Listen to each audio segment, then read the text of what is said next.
those that would bring the poison into our city and sell them to our children. They cause too much heartache in our communities. And I know, as I call on the police commissioner to say a few words, that she shares that sentiment, and she's working every single day to make sure we get the guns off the street. Commissioner Tisch.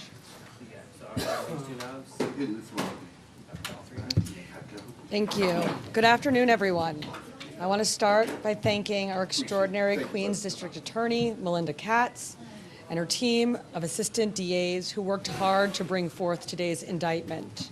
And of course, the dedicated detectives, the NYPD's Firearms Suppression Section. I am proud to announce that NYPD detectives have successfully intercepted and shut I am proud to announce that NYPD detectives has successfully intercepted and shut down a significant Tren de Aragua pipeline of guns into New York City. As part of this investigation, 8 Tren de Aragua gang members were arrested for criminal sale of firearms, and 2 additional members, who have also been indicted, remain outstanding.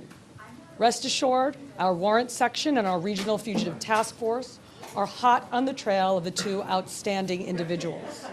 As part of this investigation, NYPD detectives recovered 34 guns, including 2 ghost guns, one being an AR-15, and a Glock pistol modified to fire like a fully automatic machine gun.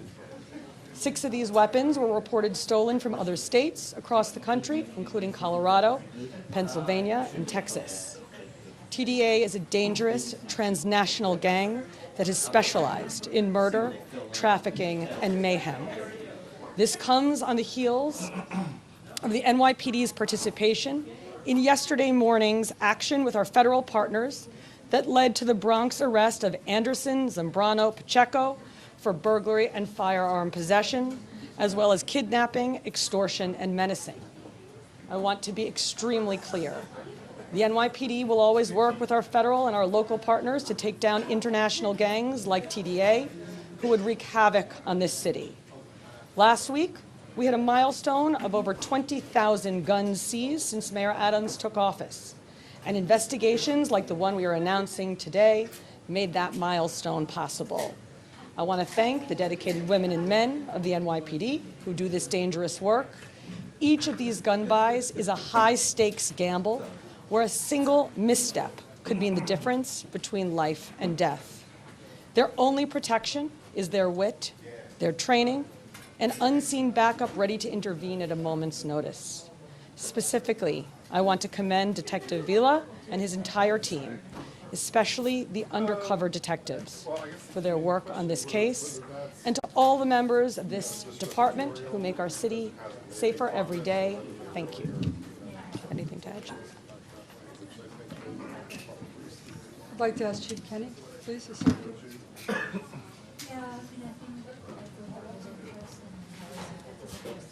Good afternoon.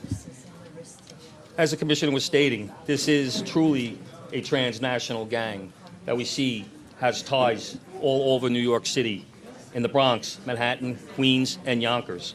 But they also touch Florida, Georgia, Texas, Colorado, and Indiana. This crew alone has previous arrests for attempted murder, firearms trafficking, assault on a police officer, gun possession, robbery, burglary, grand larceny, and sex offenses. And to be clear, during yesterday's case takedown, one of these perpetrators fractured the arm of one of the detectives so severely that he's scheduled to have surgery later this week. So I just want to thank John Sennett, I want to thank Melinda Katz and the police commissioner for your participation and cooperation in this case. Thank you very much. Yes, the injury to the police officer upon the arrest this morning is under investigation, and charges will most likely be followed. I also want to thank, besides John Sennett, Barry Frankenstein, who is the deputy. I want to thank Mr. Sanchez, Andre Sanchez, who is the lead ADA on this case. I would like to thank my chief assistant, Jennifer Nyberg, and Jerry Brave, who is the executive over investigations. This took a lot of work, guys. This is an arrest, an indictment that took over a year of investigation. We convened a special grand jury in order to make the presentation, in order to get the indictment. And I am very grateful that all of these guns are off the street. today. We'll take questions on topic.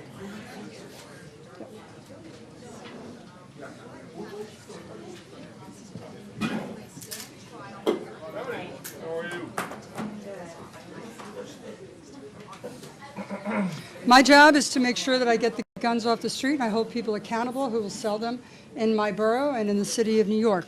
Three of them have been arraigned this morning in our court system. I'd like to thank Judge Malone for the work that he did on that. Two of them are outstanding, as the commissioner said, and we are still looking for those two individuals, and the others are all in custody variously throughout Florida and Texas and New York. From my perspective, they will stay here, they will stand trial, and they will serve their time for bringing guns into my borough.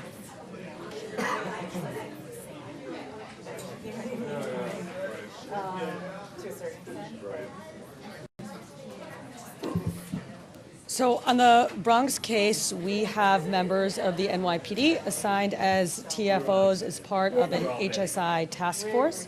And yesterday they participated in executing an arrest warrant in the Bronx, as I described. I said that investigation itself was initiated by Homeland Security Investigations. We just participated in the apprehension. That arrest warrant was issued by a judge in Aurora, Colorado, and we assisted in the execution of that arrest warrant. The SDNY case, they assisted in writing search warrants for electronics. Who's going to take over? We're going to stay on topic for now, please, if I can. This was a takedown that took a year's work. We have dozens of guns off the street right now, and we are holding them accountable. If you can, that'd be great. Why don't we do it that way? Why don't you wait for the end if you want to go off topic? That would be great. Right now, we really want to make sure that this was really a gun trafficking case. And although we are also under federal and state law, it is my job to hold people accountable in the borough of Queens County, and it's my job to make sure that we indict those that would bring the guns in, that we prosecute them, and we get a conviction for them. And they serve the time that they need to serve. Colby from the New York Times. I know. It's kind of plan in our head.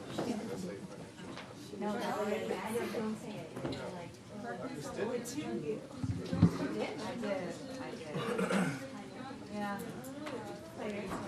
Oh, okay. All right. I know. Saw that you emailed me, but I haven't. Right. Oh, yeah, yeah. So like, I didn't archive it. Yeah. Was it time sensitive? If I ever read it right now. Was it about? So it's one dose gun, weapon. Talk about the, I guess, the gun problem or the gun initiative in New York City and how this is helping save lives. What's interesting to me is that we can actually count the number of arrests that are made, the number of indictments that are made, the number of prosecutions and convictions that we get. What we can never count is how many lives are saved because we got these guns off the street. And I think that's an important thing to remember, which is the more guns we get off the street, the more we're saving lives beforehand and not just prosecuting for them afterwards. And that's why the gun initiatives are so important. It's why the NYPD in my office do gun buybacks to make sure that people can return guns without questions asked. It's why we make sure to get them before any other injuries take place.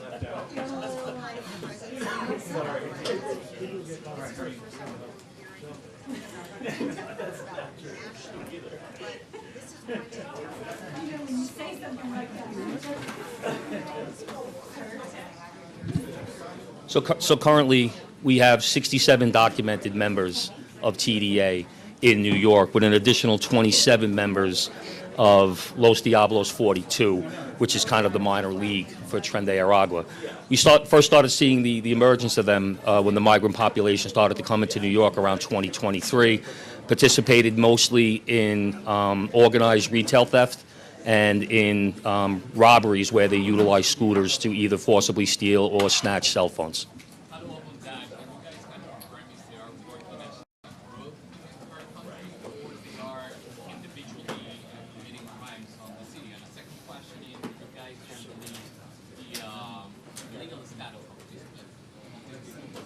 As of right now, I'll answer the second question first. The legal status is that they entered the country illegally from the southern border, and they all 10 of these subjects are Venezuelan citizens. As far as the first question?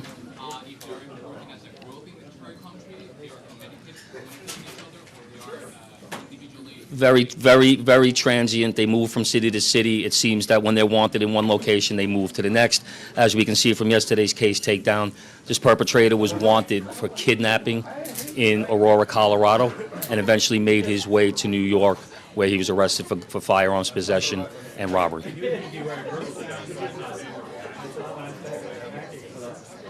67 that have met our criteria, our NYPD very strict criteria, to be entered into our criminal group database.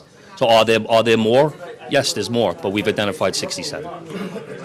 To be clear, in this indictment, by the way, the individuals, Meza and Blanco, came in 23. And it was a conspiracy charge based on the TDA involvement as well.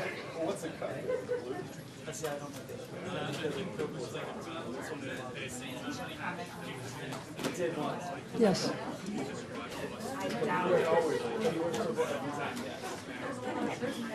That's the search warrant. You want to go through it? You want me to? No.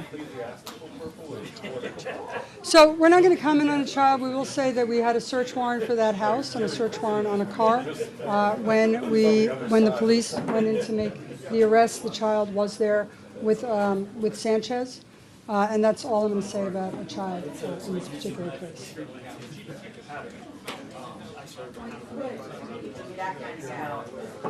During the course of the apprehension, the perpetrator broke free from the officer and ran behind the door.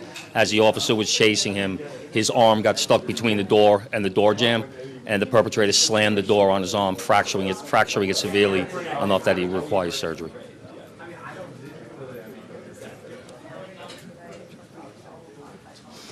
Just so everybody knows, by the way, the three individuals that were arrested this morning were all remanded. Everyone in this indictment is in custody throughout the country, except for two that we are still looking for. Is that it? Any more questions? Anything else on topic?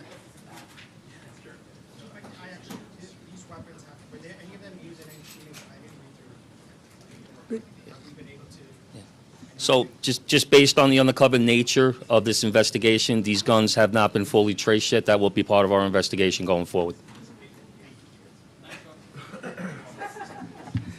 Oh.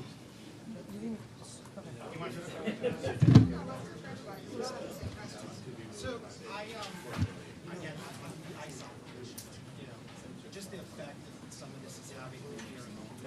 I'm wondering is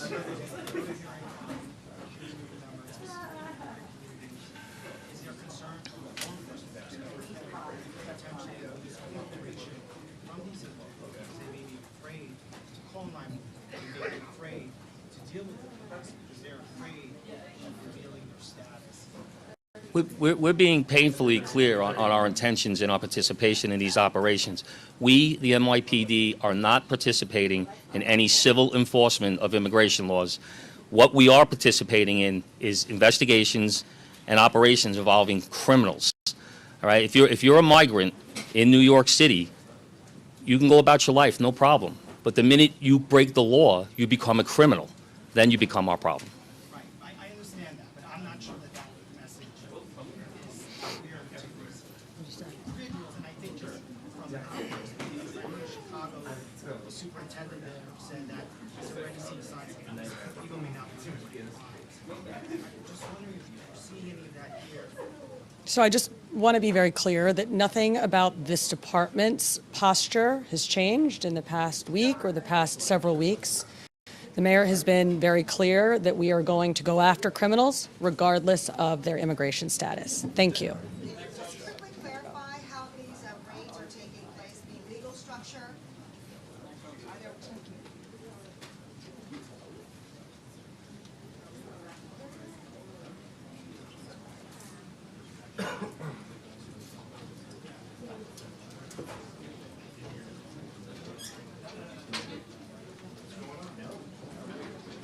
Everybody email us at QDA Communications.